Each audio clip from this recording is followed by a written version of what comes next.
Welcome to another episode of the State of the Bulldogs. Quad box tonight, boys. Jeb, Michael, Grant, all in the house to celebrate the Samford Women's winning the SoCon title. Guys, we didn't think anyone was going to win the tournament this season, much less the women. An incredible run.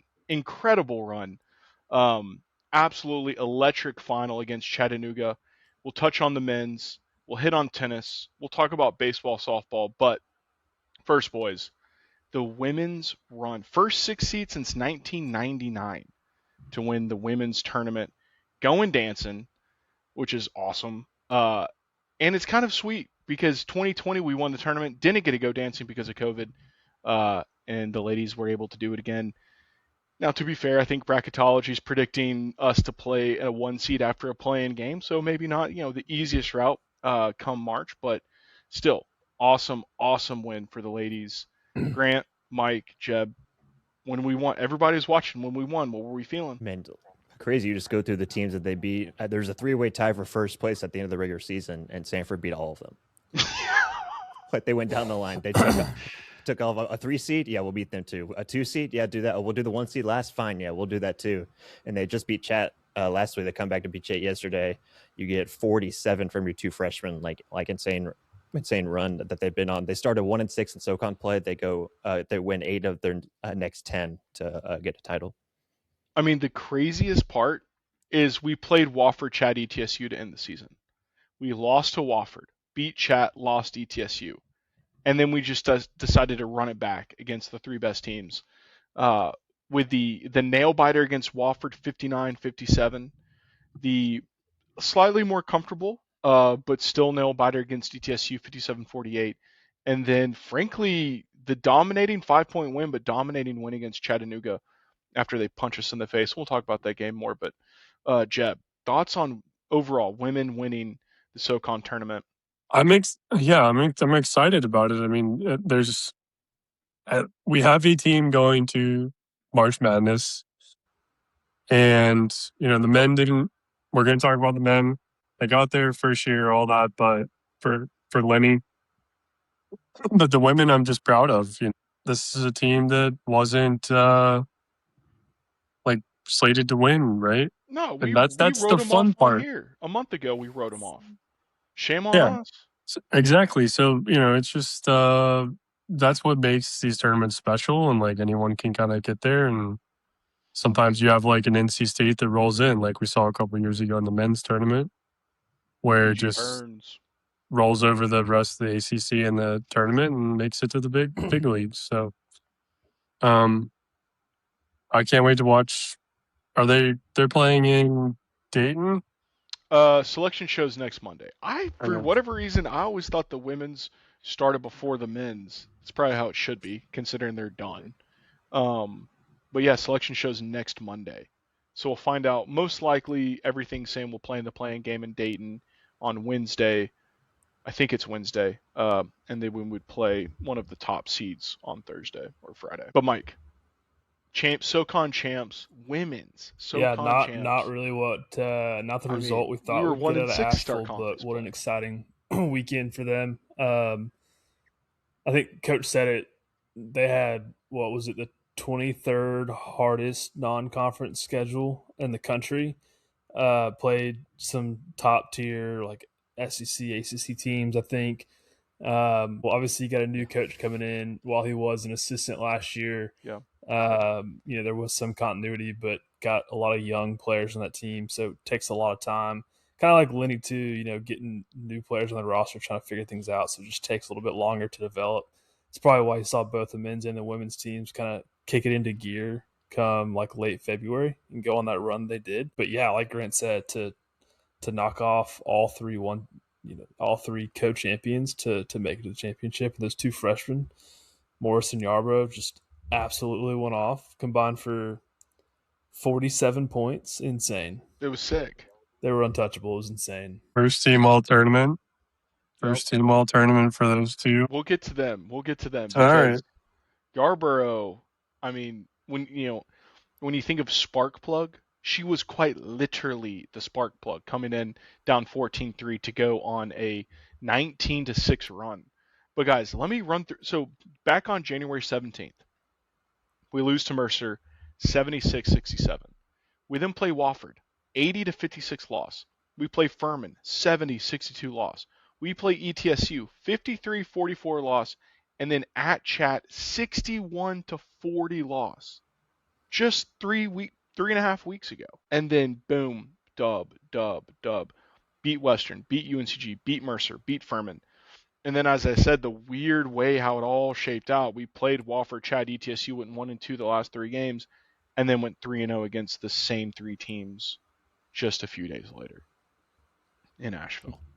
Yeah, even you go to the season finale against ETSU, the offense just wasn't there. I think they scored like 7 points in the third quarter. They only gave up 46 points against ETSU, but they only scored 39. 39. Then to come to this term, 39. Then to come to this term, you score 59 against Wofford, 57 against ETSU, and then you show up with 72 against Chat. You get all those bench points because Kaylee came off the bench scoring all those points. And yeah, it was a weird team. I remember talking to Matt preseason. Okay, you've got all these you have like 3 seniors, but you've got all these like freshmen and redshirt freshmen. He was like, yeah, and then after the game Sunday, he's like, yeah, we've got 7 redshirt and 7 redshirt and true freshmen, like 4 seniors, and then you lose the senior Jaden Knight to injury, so you got 3 seniors basically, and you're rolling through all these freshmen. So it's about, like he said, it's about a progression, just get them ready to go, and they're ready for the moment. And as he put it to me in a question, he said, there's an Eric Thomas line. You got to be ready for the opportunity of a lifetime and a lifetime of the opportunity, and they were. It was awesome.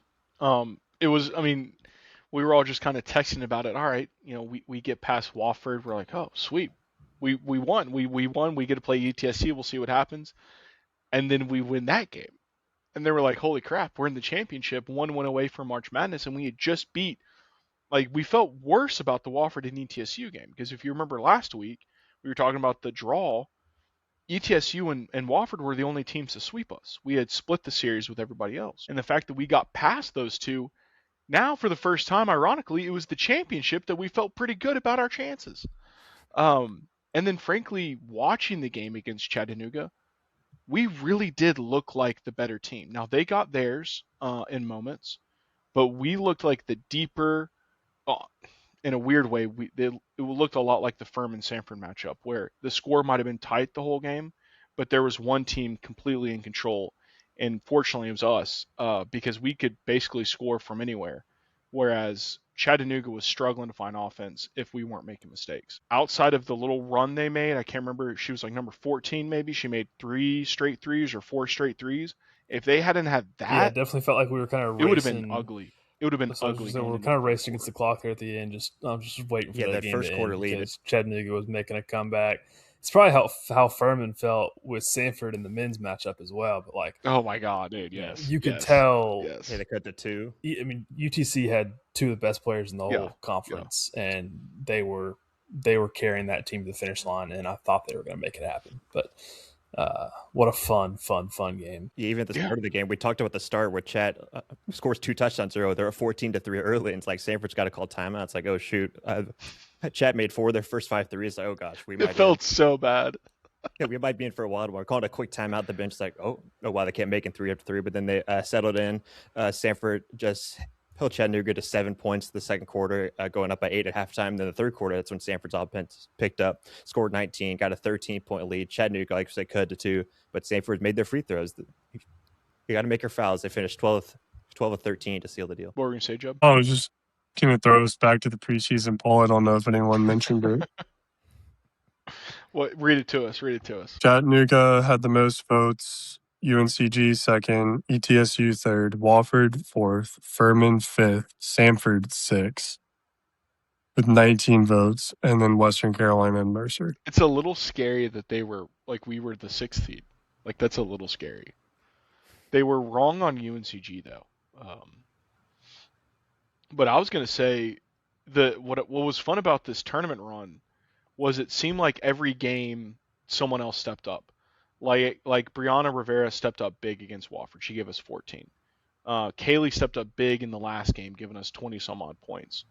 And then you always have like Sierra Godbolt was always producing. I mean, she's our point guard, so I guess that makes sense. But it just Francie Morris was the star or the leading scorer in the ETSU game. And so there was just always somebody else. And that's, I think, what really shone through in that UTC game was the quality of the entire 5-6 girls we threw out there pretty consistently. They could all score against whomever was guarding them.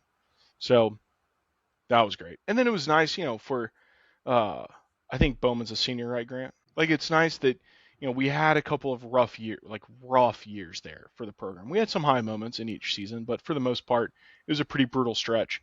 And she stuck with the team, rode through it all, and then send off last year. We get the win in Asheville.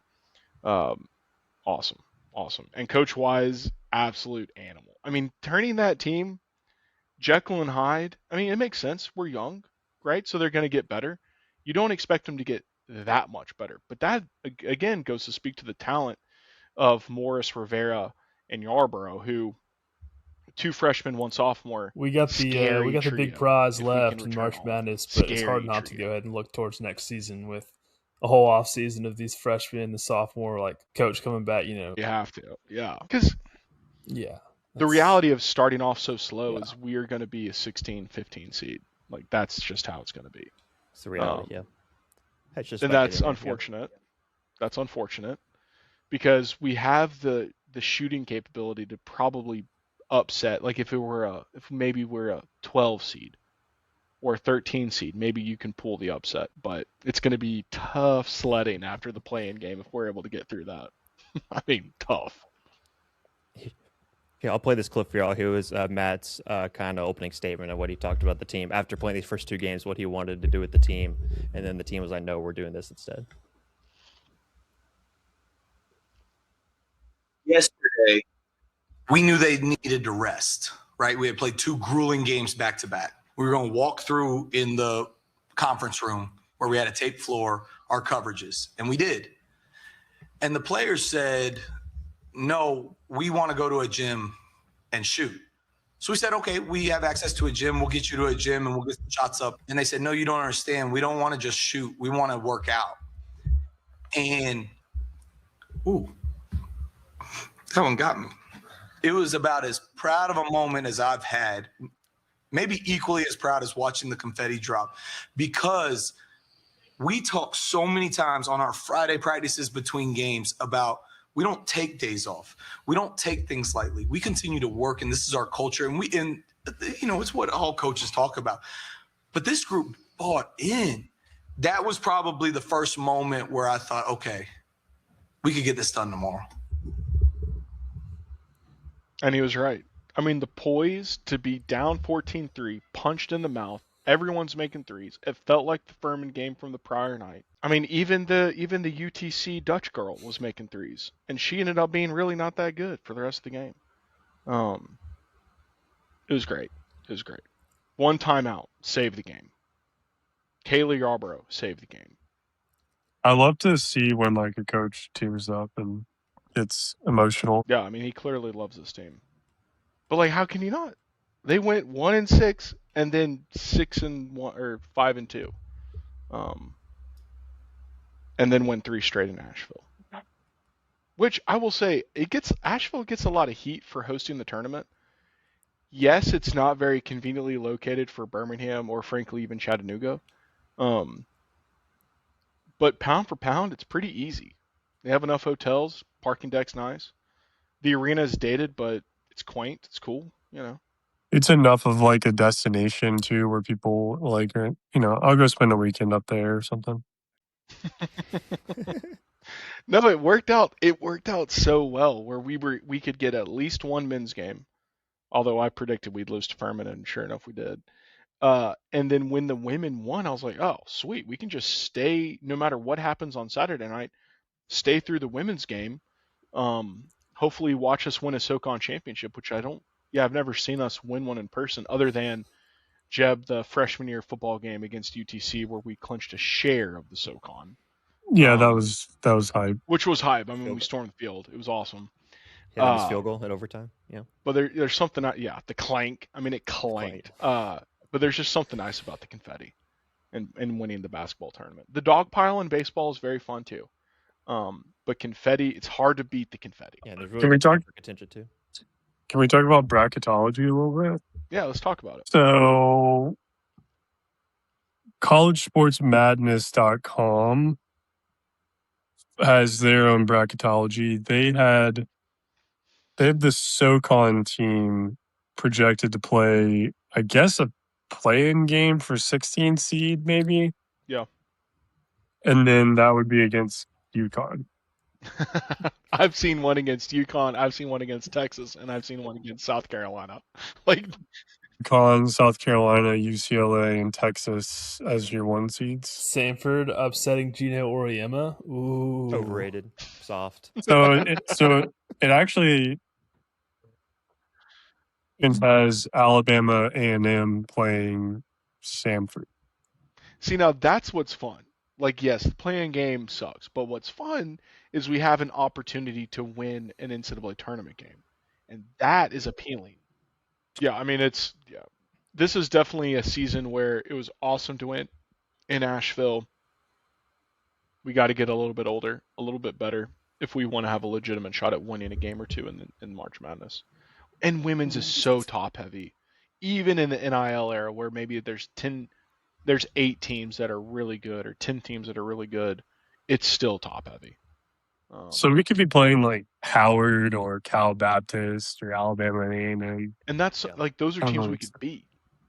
And if Kaylee goes off for 25, we will beat. I mean, that game, she was in. I mean, for it's like if she got freshman, the ball, it was going in. Undersized true freshman as well. I mean, I say undersized. They're probably like 5'9". That's like our whole team looked kind of small for D1 basketball, but like they were a little smaller. UTC was bigger. They went to the line late in the game, the chance to seal it, and they came through in the clutch. No. It was awesome. Yeah.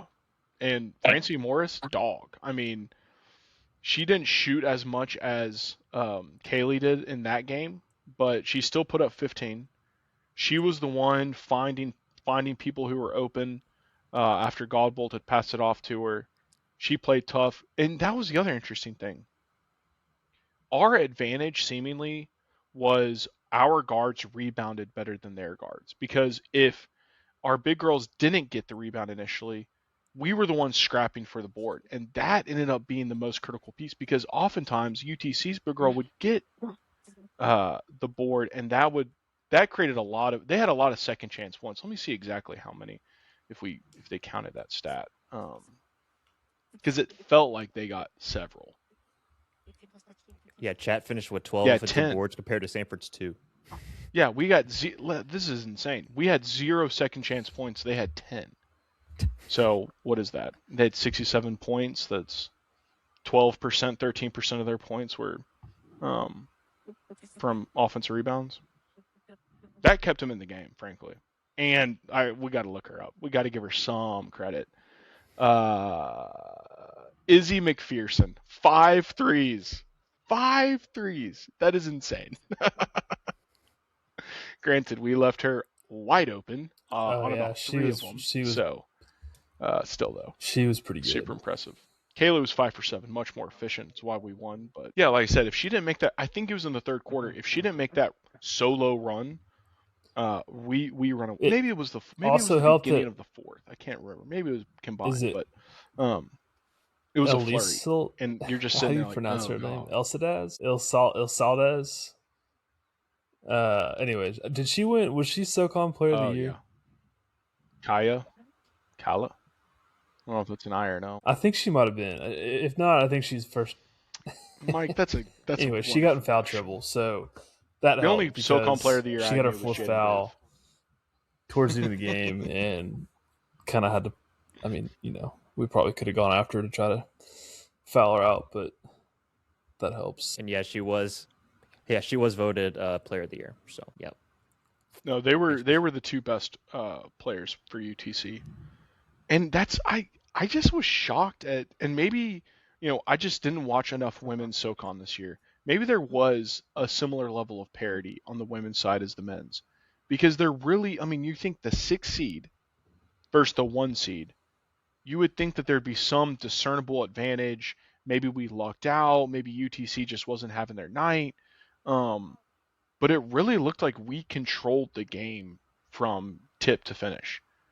and that was surprising. Yeah, there's probably more parity than you think. Yeah, there has to be. But anyway, all right. SoCon champs, very proud of this team. Any final words on the women's? Yeah, just a final word. I think the closest projection is Texas. Gross. So it'll be Alabama A&M for the play-in, and then Texas. That would be a game. Upset. Yeah, no, it's a tournament game, but let's fly to Dayton, Ohio. I'd fly to Alabama Austin. A&M. Let's do it, guys. And that would be in Austin. How far is the drive? It's not that far. It's yeah. I've driven to Cleveland from Chattanooga. I think it's like 6 hours maybe. That's nothing. See, I know the team it's will be 5 hours. It's 5 hours from Nashville. But, let's see. Do you want to come pick me up on your way? Great. It's 8:20 from me, so yeah, we can stop in Nashville, have dinner, have lunch, and then we can go. I'm flying if I'm going anywhere. So yeah, Charlotte, you're a little further east. Yeah, can't hide money. So yeah. Mike, Grant, final words on the women's? It's just have fun to see them get it done. See, I remember I told you in the first quarter, like it'd be fun to be like an in-game, like assistant basketball coach. Like it'd be fun, like over there, like talking. Well, in the post-game presser, Matt was talking about. He was talking about, yeah, I got a lot of public comments about our staff, like teams watching our staff, how fun they made it seem. It's like I felt the same thing that like other people were seeing. So that was kind of funny the way like I made that comment. Like it looks so fun over down the sideline. The shirt up, he's getting comments from other people about how his staff's like so engaged in the games. I mean, that was obviously cool to see, and it's awesome, especially when you or the 6th seed to have staff like that come together and find different ways, especially at the start. It's just awesome. No, it's 6 years overdue. I mean, we had the opportunity to go play Shocker. in the big tournament in 2020, and it got canceled. So, obviously, different coaching staff, and these players were all probably in like middle school at the time, but been waiting 6 years for this, so it's awesome. Very excited to watch them play in a couple days. Yes. Maybe our men's team can take notes. That would be 3 tournament appearances in 14 years as opposed to 1 in 25. So hopefully we can get to another March Madness next year for the men's. But Furman, one and done, boys. The absolute worst team to lose to, other than possibly Wofford, in that scenario. Back-to-back seasons bounced after one game to Furman. It's tough. It's tough. Yeah, you get 34 points from Jaden, played all 40 minutes on a bum ankle for the second half. He didn't look himself when he got stepped on by Cole Bowes in the first half. I mean, he had 23. Still good enough to make the 3-on-3. Yeah, that was insane. Even Richie said post-game, it was like, I don't know how he made that shot over 3 guys. But, I mean, he finished for 34, 8 of 15 from 3. I think Wilkins scored 34 in the semifinals, so they both matched at the amount of points scored in the tournament. They played all 40 minutes. I mean, they kind of reverted back to their old ways before this stretch. It's like, oh, cool, we got Jaden doing all this fun stuff. It's like, can someone else kind of step up? And they had multiple stretches in the second half when Jaden wasn't himself, where they couldn't just get any offense going. Dylan was okay, 12 points, 9 boards. You still get 22 combined from the Norris brothers, although a little bit late. Cade at 11 in the second half after going scoreless. But yeah, they kind of reverted back to who they were before this kind of stretch, which oddly enough, for both times they played Furman, it kind of turned out that same result. It was one of those things where it's like, guys, shoot the ball. You know, Zion he missed that 1-3 and didn't take a single shot or layup the rest of the game. And it's like, dude, take a shot. Isaiah Campbell-Finch, I know you were 2 for 7. Take more shots. Like, Jaden finished with 34. But the next highest score was Dylan at 12. And we'll talk about Dylan in a minute, but I mean, my gosh, the guards. No one was really stepping up like they should. And then on the other side, you have this always happens. Wasn't it Tom House last year? This year was Tom House. Tom House goes off for 20. You're like, who is Tom House? Well, I think he's been there every year. Yes, Tom House scored a lot last year. It's like, what are we doing? Cooper Bowser. He was kind of a difference maker, but not the reason they won the game. I mean, Furman played there was really lights out in the first half, like they always seem to do against us. 72% from 3, which they finished the game, I think, 52%. Yeah, 72% so both teams dropped off in the second half. We were on pace to score like over 100 points each going into halftime. Wasn't it 62? Was it 62-62 at half? Oh, never mind. Anyways. 46-46. I mean, both Furman was playing reversed 64 out of this world, and Samford was playing well enough to keep up. Like, we were playing good basketball Furman was just lights out. They couldn't miss. So going into halftime tied, I felt good. Yes. It was like Furman's not going to replicate that in the second half. We don't have to replicate it. We just have to keep playing our game. Like, Jaden's got to keep scoring, but like we've got all the pieces to make it happen. And I just feel like any chance we had to take over, we would just miss the opportunity. It was frustrating. And ultimately got to the point where, the last couple of minutes, we did everything we needed to do to kind of execute that comeback in terms of forcing turnovers, hitting our shots, but Furman just hit their free throws. Yeah. And they wouldn't let us back into it. Yep. Wouldn't let us back in. I'm not blaming the refs. The refs gifted them about 2.5 possessions. The two obvious ones were the 3 foul call on Faulkner, which was not a foul. Faulkner was inside the 3-point line when the guy shot, and the guy jumps forward and lands into Faulkner, not a foul. And then the second one being the travel that they gifted the timeout. Didn't get the timeout by the time the guy traveled. Or do we win the game? No, maybe not. Do we have the ball with a chance to win the game at the end? Yes. Is that a reason we lost? No. It was annoying. The reason we lost was Furman played way better perimeter or interior defense than we played perimeter defense, and that ended up being the difference. We couldn't get easy layups. Faulkner had 1 or 2 really nice easy looks. Otherwise, they shut it down, and we were left shooting mid-range jumpers and contested threes, and they were shooting. I think some of that is threes, just the personnel that Furman has. I mean, for a victory. Ben Vanderwall, he's only 6'7", but he plays like he's 7 foot sometimes. And then both Bowser brothers, 6'11" and let's see, 6'11", and 6'6", but those guys are pretty strong down there. So I just feel like we're kind of outmatched at the perimeter, especially when like Will Shaver was our second option, and Will Shaver gave us some rough minutes in the first half. It's a bad matchup for us. On why Faulkner went 0 for 3 sat on the bench for as long as he did in the first half. And then I was also surprised why Zion didn't play a little bit more, especially on the defensive side. Well, Faulkner sat because he was getting out physicaled by Bowser. Terrible. And so they stuck Shaver in to reassert some kind of equality in terms of physicality. But Faulkner was getting bodied. Now, he got better in the second half, but in that first half, that's why he sat. He did have a couple of good styles. Shaver didn't play that much either. Misses in the first half. He had a nice block. Dude, it was rough when he would try to score. That was not offense. That's a good off-season area to work. Yeah, just got to find a way to get deeper in this era. Just every team in the country who's not winning a title can say that. But I mean, it's just fine. And you have Dejan go down the preseason losing to Achilles. Oh gosh, that was one of our guys who's going to be our 3rd or 4th scorer. We got to reevaluate. You throw Bornstead in the lineup. That didn't work. His minutes severely dropped once we got into conference play. I fell the rotation. Jackson Pollard was a 37% 3-point shooter at Queens last year. He fell out of the rotation too. The offense just wasn't there. And then you throw Zion out there for defense. And then you got some offense. You got some games from him. I'm excited to see his growth kind of in the system, getting more confidence. I mean, he's had those games like the Arkansas game, Citadel game, where he stepped up, scored 0 points in this one. But I mean, it's just shot one time. Yeah, one time, finding a way. Cade Norris is going to get better and better after not playing a lot of Illinois State. Keaton's done. Jaden, the best 3-point shooter in Stanford's history. He set the 3-point field goal records in a season in the first half, so you lose him. But yeah, just got to find a way to. Lenny's number one job is bring Dylan Faulkner. See how Lenny can get this thing kind of rolling. I mean, you've got to bring Dylan Faulkner back and build around that.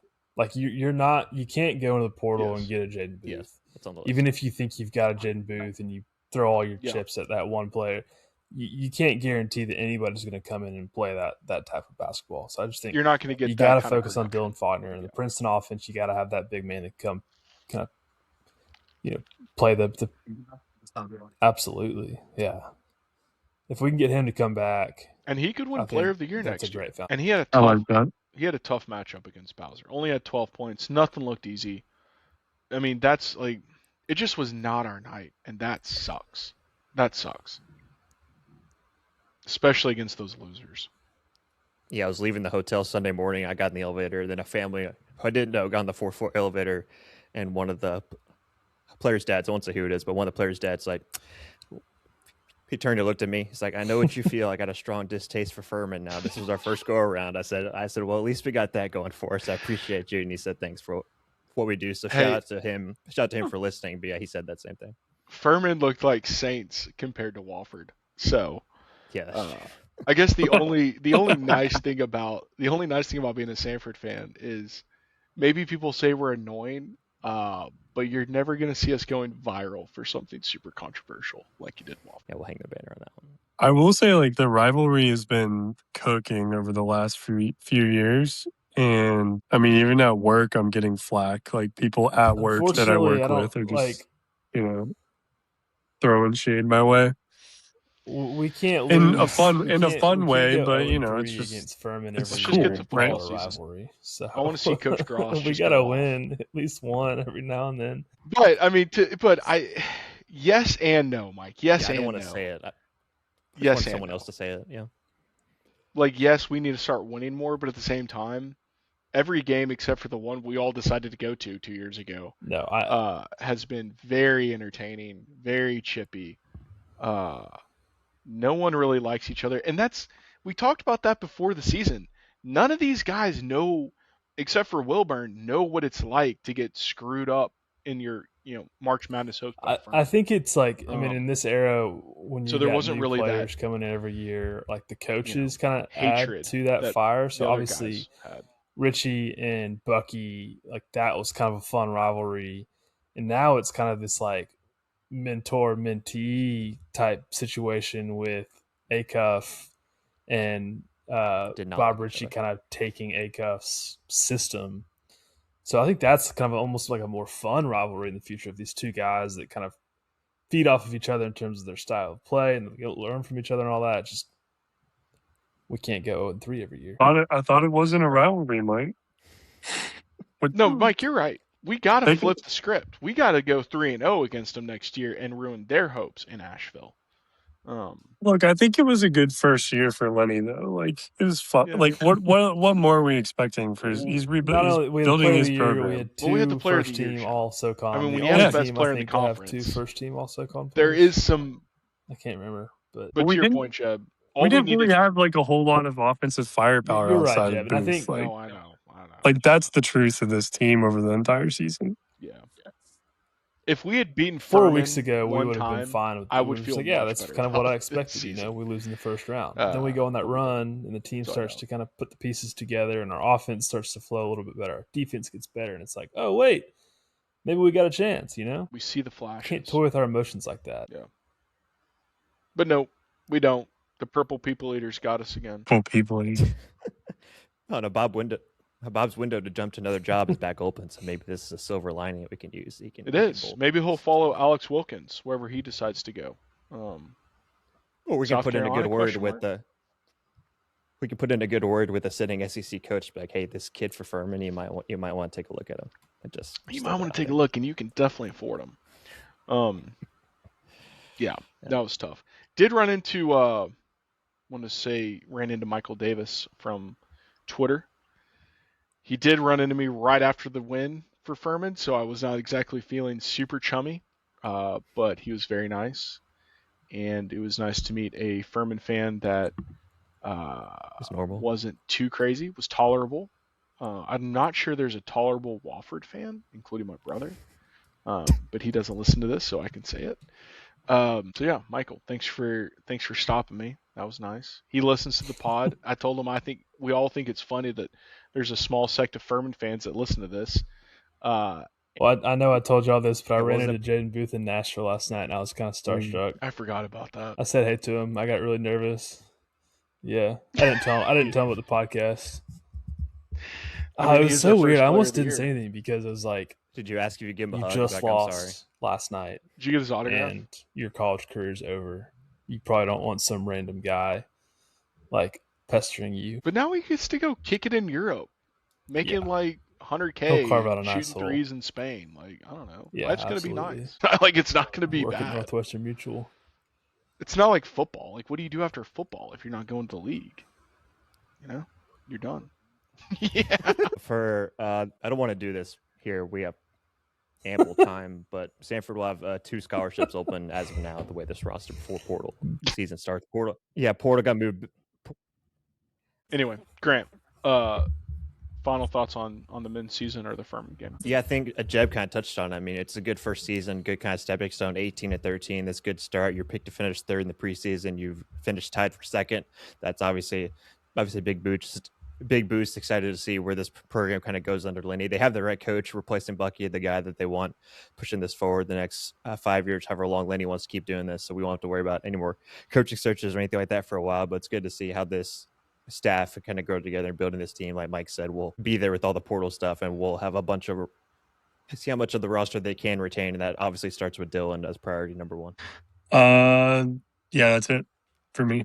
Whatever Grant said. Fair. All right, boys. Michael, how about you walk us through tennis, baby? Tennis on a heater. Although our game against Georgia Southern apparently got canceled on Thursday. Not sure why, or postponed. Samford tennis on a heater. Obviously, beat Alabama earlier in the year, back in February. But since then, we've got a loss to Kennesaw State and Georgia Tech. Otherwise, won 8-9 matchups. This past Thursday, Georgia Southern got postponed, I'm assuming due to weather. But we, I think, are undefeated in the SoCon, beating Citadel, UNCG, Wofford. Those scrubs beat them 7-0. Beat Oglethorpe University 7-0. Are they in the SoCon for tennis? I can't really keep tennis SoCon straight. Anyways, men's tennis absolutely rolling right now. We got Lipscomb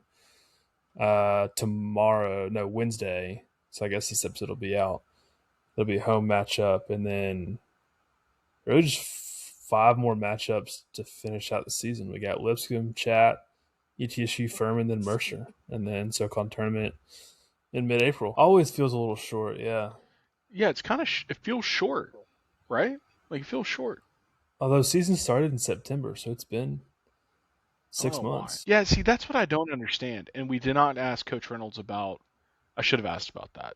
That's always confused me. Is that actually part of the season? Like, is it? Really I think they play outdoor, like indoor, unless the weather combined requires. Like they don't do like track. Maybe not. Okay, because if that is the case, if it really is like September through April, that's actually insane. But looks like they play a bunch of we should have asked invitationals from September through December, and then starting January they play like individual school matchups. 4 of the next 5 are in Birmingham, or the last 5 are in Birmingham. Nice. The other weird thing is the scheduling. We sit atop the conference at 3-0, but we've played 3 conference matches. UTC and Furman have only played 1. ETSU, Mercer haven't played a single conference match, and then Citadel's in last at 0-4. So that the scheduling's also a little bit wonky. But yeah, sitting atop the SoCon, that's where we want to be. That is not where we are currently in baseball or softball, because those conference schedules have not started. My gosh, guys, the women's softball team, if we don't tear through the SoCon, I question what the point of playing this insane non-con schedule is, because the girls are getting beat up. We go to Mobile, Alabama, to the Jaguar Classic MT. We got South Alabama, New Mexico, and top 25 Mississippi State. We win 1 game, 1-4. The very first one against New Mexico, 8-2 dub. Ended it against New Mexico in a 3-4 loss, and then lost to Mississippi State 1-9. Got swept by South Alabama in 2 games. I'm hoping the girls are getting good. You know, that's what you want. You want a non-conference to challenge you, make you better. When you get to conference play, this is easy peasy. We'll see. We got number 4 Alabama on the road at Tuscaloosa Tuesday night, so after this drops. Then we go to Jacksonville against Jacksonville State, and then have Troy. So 3 games before conference play opens up in Macon against Mercer. But boys, this has been a tough non-conference schedule. I'm ready to see some wins, because I know this team is capable, and I'm ready to just see them start winning. Yeah, they just saw women's basketball do this, so they're going to do the same thing. So yeah, it worked out pretty well. Megan's got us covered. We're good. I have faith. We'll see. It's just we'll see. It's literally the same. What I just said for softball applies to baseball. Yep. Played Kennesaw State in the series this weekend. Only played 2 games. Bunch of weather.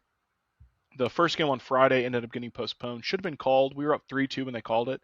We should have won the game. They decided to resume play Saturday morning. Kennesaw State proceeds to score 6 runs against our 0 and win 8-3. An hour later, they win a 1-run game 8-9, and then the Sunday game got canceled. So maybe a little bit of home cooking there. Maybe should have called the game. But regardless, baseball also limping through this non-conference slate. We got Alabama A&M and then a fun series against Little Rock mid-March at home in Birmingham before we have one more midweek against Jacksonville State before conference play. Opens up in Cullowhee. So both softball, baseball opening up on the road. Mercer for softball, Western for baseball. And like I said, same story. I really do hope that this non-conference slate has prepared these boys because the SoCon's good. I mean, it feels like every week we're watching a SoCon team upset a Power 5 team in baseball in a midweek, and we have not done that yet. So the rest of the conference seems ready. We better get there. Yep. Follow the women's basketball blueprint. That's where we're going to go about this season. We're going to do that. You want to win your last game. That's all we got to say. Just going to play hot at the right time. It's all that matters. Yeah. That's right. Yeah. All right, boys. SoCon Champs Monday selection show. Hopefully we avoid Dayton, but if we do, Dayton, here we go. State of the Bulldogs is out. Thank you, Kaylee. Thank you, Coach Wise. That was freaking awesome win against UTC. State of the Bulldogs is out.